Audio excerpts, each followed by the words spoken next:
At 27, my life was a tapestry of hard-earned successes and simple joys. I was Jenna, a name known in the corridors of a renowned company, not just for my skills, but for the warmth I carried. It was here, amidst the hustle of deadlines and the aroma of brewed ideas, that I met Alex. He wasn't just another suit, he was a burst of energy, a puzzle I couldn't resist solving. Our first project together was more than just work, it was a dance of minds, a clash and melding of thoughts. "Jenna, your approach is something else. Makes me think outside every box I've ever known," Alex had remarked one late evening, his eyes reflecting the glow of the computer screen. I remember blushing, hiding it behind a chuckle. "Well, Alex, keep up. I have plenty more where that came from," I teased back, the challenge in my voice unmistakable. Our romance wasn't a slow burn, it was a wildfire. It swept through our lives, turning routine coffee breaks into whispered plans, and mundane weekends into explorations of what two hearts beating in sync could discover together. Our wedding was a crescendo of this beautiful melody we'd created. Friends, family, and even skeptical coworkers watched as we promised to walk through life hand in hand. The first 2 years felt like a dream painted in the brightest colors. We were the couple that made single friends sigh and married ones nod in appreciation. We found joy in the little things, the shared popcorn during movie nights, the laughter over burnt toast on lazy Sundays, and the quiet understanding during walks under the canopy of stars. But beneath the surface of this seemingly perfect life was a silent storm brewing. The joy of our love was shadowed by an absence, a void where the laughter of a child should have been. Each month brought hope, and with it a tinge of despair. The negative tests were like whispers, reminding us of the one dream that remained just out of reach. I remember the nights, lying next to Alex, the moon casting a soft glow on his face. "Do you ever think about it? About kids, I mean," I'd ask, my voice barely above a whisper. Alex, ever the optimist, would pull me close, his voice steady and sure. "Of course, Jenna. It'll happen when it's meant to be. We've got each other, and that's more than enough for now." But as months turned into years, the absence grew into an unspoken presence between us. The walks felt longer, the movies less captivating, and the parties became a reminder of what we longed for but couldn't seem to grasp. The laughter of our friends' children echoed like a melody we couldn't quite reach. The air was thick with the sounds of laughter and clinking glasses. Alex and I were at one of our friends' annual bashes, a night when everyone seemed to forget their worries. I was mingling, half listening to stories I'd heard a dozen times, when a voice cut through the din, a voice from a past chapter of my life. "Jenna, is that really you?" The voice was unmistakable, laced with a boldness that belonged to only one person, Lisa, my high school friend. She hadn't changed a bit, still carrying herself with a presence that turned heads, her style as striking as her personality. I turned, my surprise morphing into a smile. "Lisa. I can't believe it's you. It's been ages." Her laughter rang out, genuine and hearty. "Too long, Jenna. Look at you, all sophisticated and successful. I always knew you'd make something of yourself." Our conversation flowed effortlessly, memories of our school days weaving through the chatter of the party. I noticed Alex watching from a distance, his eyes curious, but cautious. When Lisa waved him over, his approach was measured, his greeting polite but reserved. "Alex, meet Lisa, an old friend from school." I introduced them, watching the interaction closely. Alex extended his hand, his smile polite. "Nice to meet you, Lisa. Jenna's told me a lot about her school days." Lisa's reply was quick, a hint of mischief in her eyes. "All good things, I hope. Jenna and I go way back. Had quite the adventures, didn't we?" The conversation was light, filled with the banter of rekindled friendships and shared histories. But I caught the subtle glances, the unspoken words hanging in the air. Lisa was a force, her vivacity undeniable, but her reputation from our school days, the heartbreaker, the free spirit, lingered in the back of my mind. Over time, Lisa's visits became more frequent, our chats more intimate. We shared stories, laughed over old jokes, and confided in each other like the years apart had been mere days. It felt good, having a piece of my past back, a reminder of carefree days. But as Lisa's presence grew, so did the silence between Alex and me. The void of our unfulfilled dreams seemed to grow wider, the absence louder. Our home, once filled with the echoes of our laughter, now held whispered conversations and unspoken fears. It was during one of Lisa's visits that I finally voiced the worry that had been gnawing at me. The evening was winding down, the room bathed in the soft glow of the setting sun. "Lisa, I don't know what's wrong. Alex and we've been trying, but it's just not happening. The child we've dreamed of, it feels like a mirage now." Lisa's eyes met mine, a depth of understanding in her gaze. "Jenna, these things can be complicated. Have you seen a doctor? Sometimes it's not just a one-person issue." Her words, simple yet profound, struck a chord. It was a reality I had skirted around, a truth I had been reluctant to face. But in that moment, with Lisa's frankness, the path forward seemed a little clearer, albeit daunting. Months turned into a silent agony of waiting and hoping. Each failed attempt at starting a family chipped away at the joy that once filled our home. "It's just not happening, Alex. We need to face this, face it together," I said one night, the desperation clear in my voice. Alex's reluctance was like a wall between us. "Jenna, why are you so hung up on this?" "I'm telling you, it's not me." "But fine, if it makes you happy, I'll do the tests," he finally conceded after countless conversations that seemed to go in circles.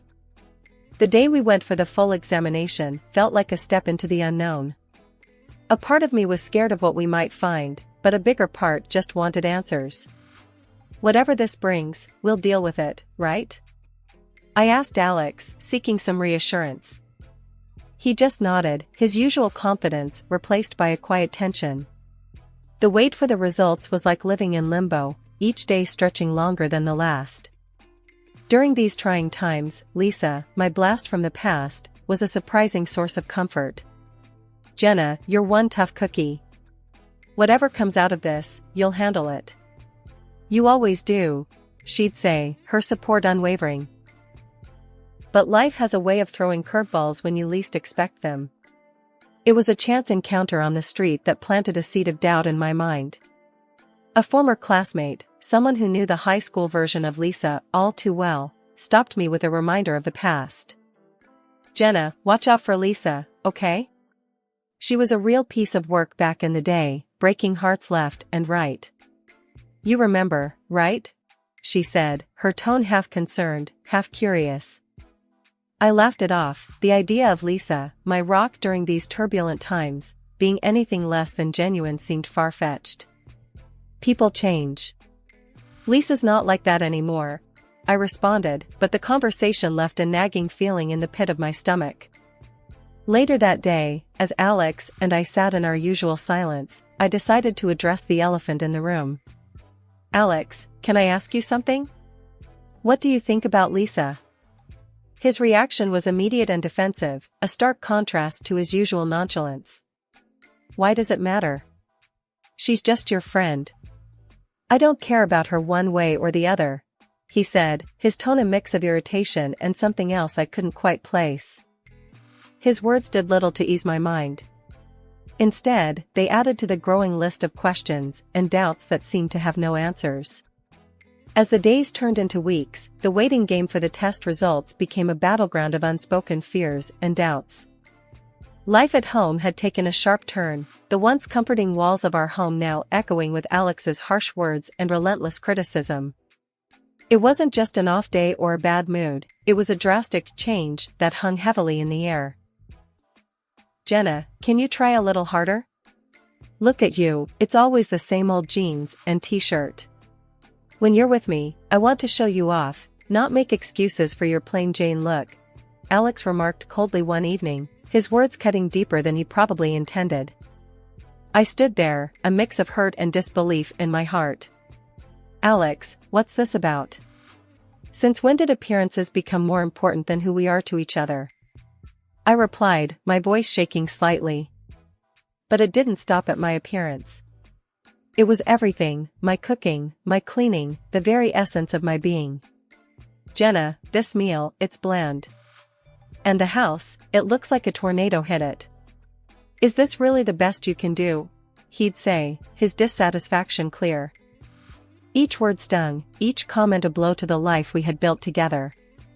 Confused and hurt, I turned to the one person who had become my confidant through it all, Lisa. Lisa, I don't know what's happening. It's like he's looking for reasons to be unhappy, to criticize me. I don't feel like I'm enough anymore. I shared, the vulnerability clear in my voice. Lisa's response was thoughtful, her words a mix of support and practicality. Jenna, he's being a total jerk. But maybe you guys just need a break from the routine.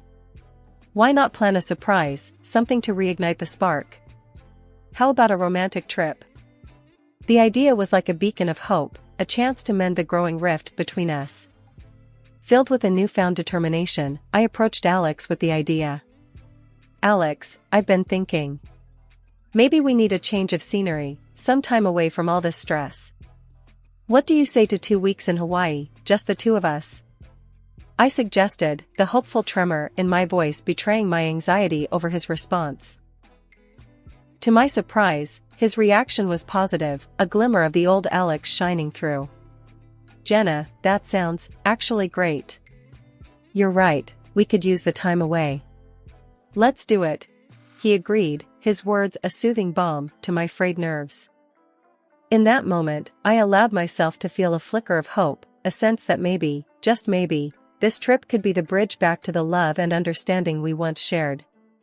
The idea of a romantic getaway, of 2 weeks in paradise with the man I still loved, felt like a lifeline, a chance to turn the page on the recent bitterness and start a new chapter. The days leading up to our Hawaii trip were a whirlwind of anticipation and preparation.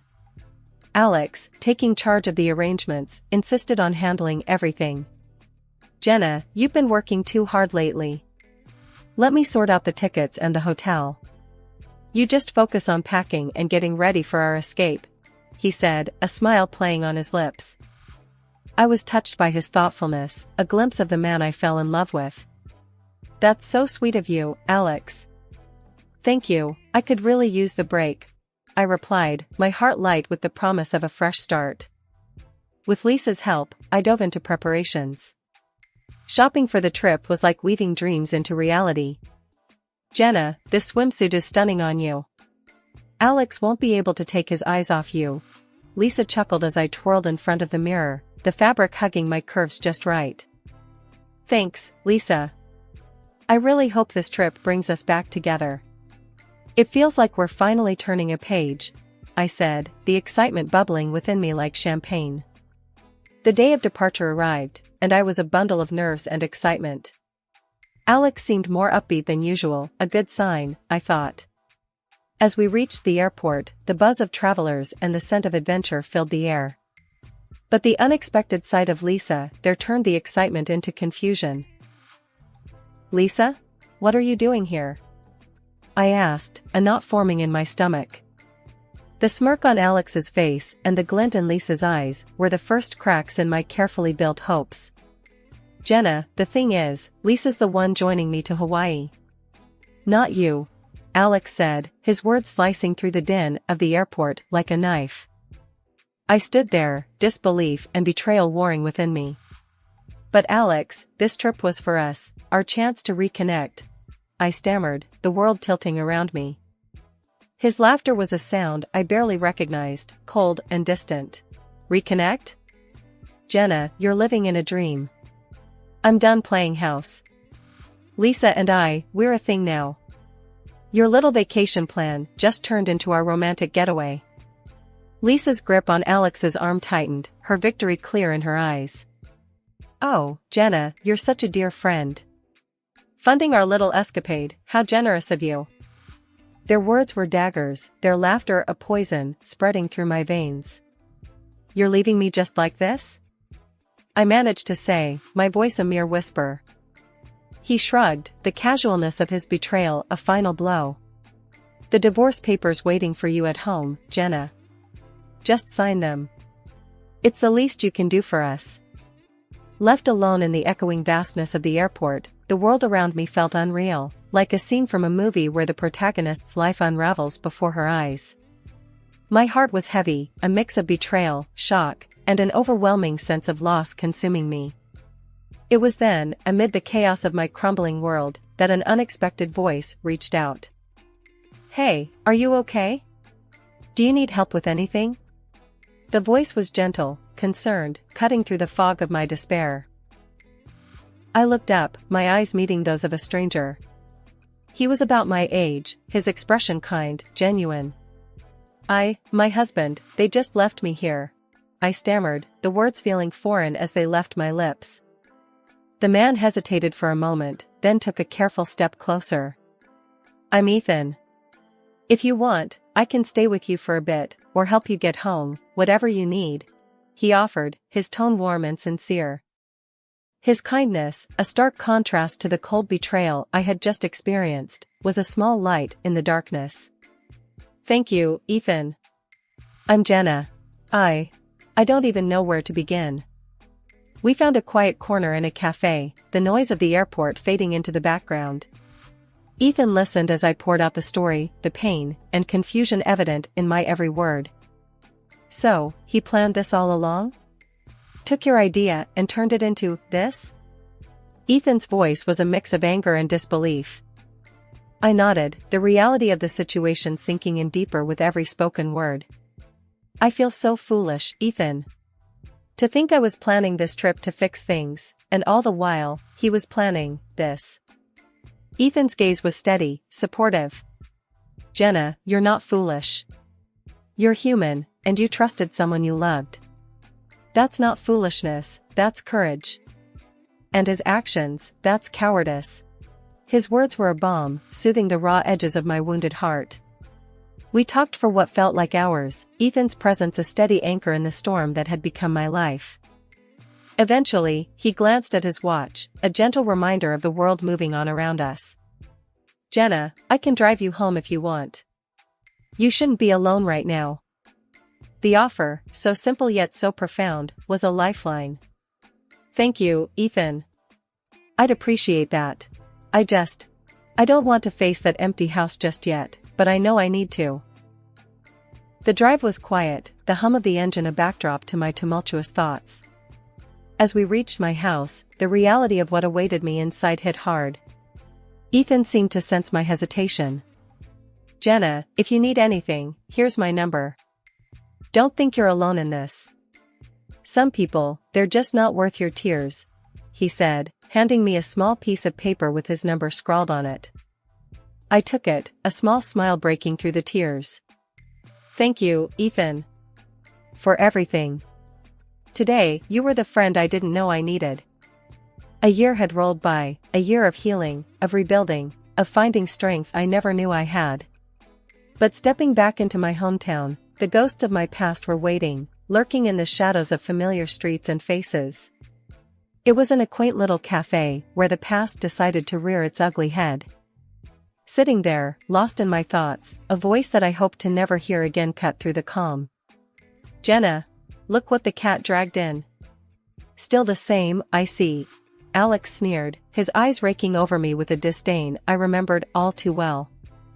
I took a deep breath, bracing myself. "What do you want, Alex?" I asked, my voice steady, a testament to the year of battles fought and won.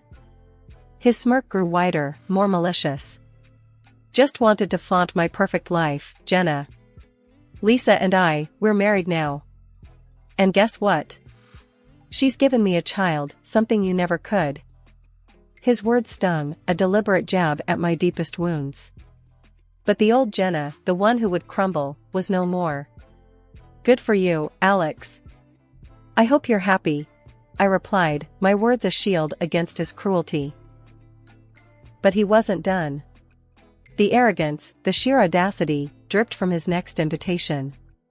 "Why don't you come over, Jenna? See the life you missed out on. Meet your replacement and our beautiful baby." It was a challenge, a cruel game in his twisted mind.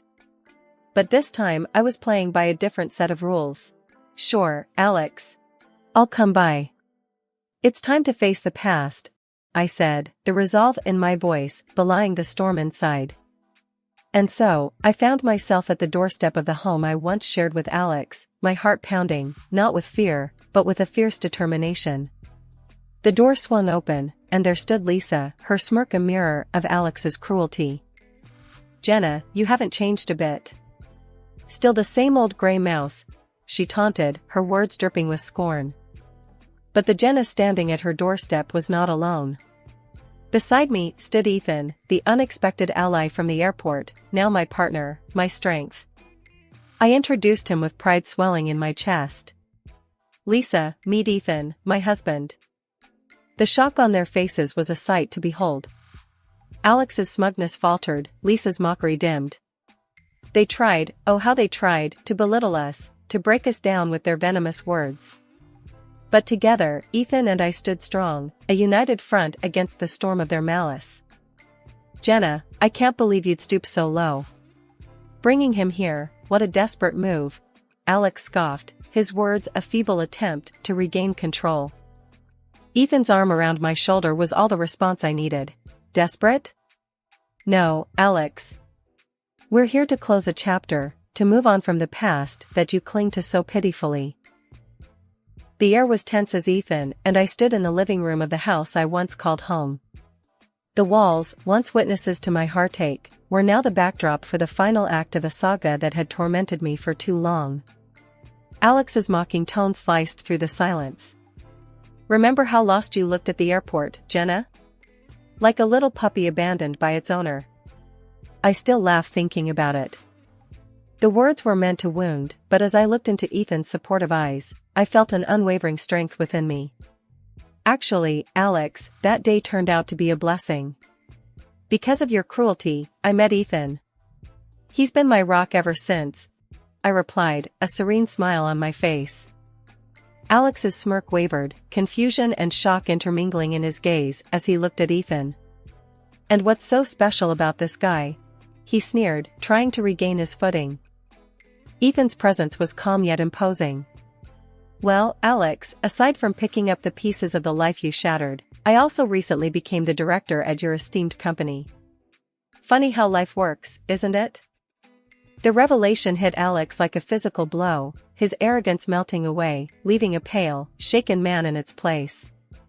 Before he could recover, Lisa, with her characteristic spite, decided to strike what she thought would be a crushing blow. "At least I gave Alex something you couldn't, Jenna. A child. The ultimate gift," she spat, her eyes gleaming with malice. The room was charged, the air thick with tension and unspoken truths. I couldn't help but laugh, the absurdity of the situation and the secret I held turning my despair into amusement. "Oh, Lisa, the irony of your statement is richer than you know," I said, reaching into my bag. I pulled out the envelope containing the test results, the paper that held the key to unlocking the sham that was their life. "Alex, these tests we took, they revealed a truth you've been too blind to see. You're incapable of fatherhood. This child Lisa's so proud of? It can't be yours." The words hung heavy in the room, a tangible testament to the crumbling facade of their lies. Alex's face was a mask of shock and betrayal, his eyes darting between the paper in his hand and Lisa's suddenly ashen face. Lisa's voice trembled, her confidence shattered. "Alex, baby, this must be some mistake. Jenna's lying, she has to be." But there was no mistaking the truth, the undeniable reality inked on the paper. The arguments erupted, accusations and denials bouncing off the walls, the sound of their once united front cracking at the seams. Ethan's hand squeezed mine, a silent signal that it was time to leave the chaos behind. "Let's go, Jenna. We have our own future to look forward to, one built on truth and love, not deceit." As we stepped out of the house, the door closing behind us felt like the final chapter of a painful saga coming to an end. The sun outside seemed brighter, the world filled with new possibilities, and the promise of the life growing inside me, a life created from love, not lies. Behind us, Alex and Lisa's world, a house of cards built on deception, was left to collapse. The courtroom would be their next battleground, but for Ethan and me, it was the start of something beautiful. A chapter of joy, of honest love, and the sweetest victory of all, a life well lived, a future bright with hope and the laughter of our soon-to-arrive child.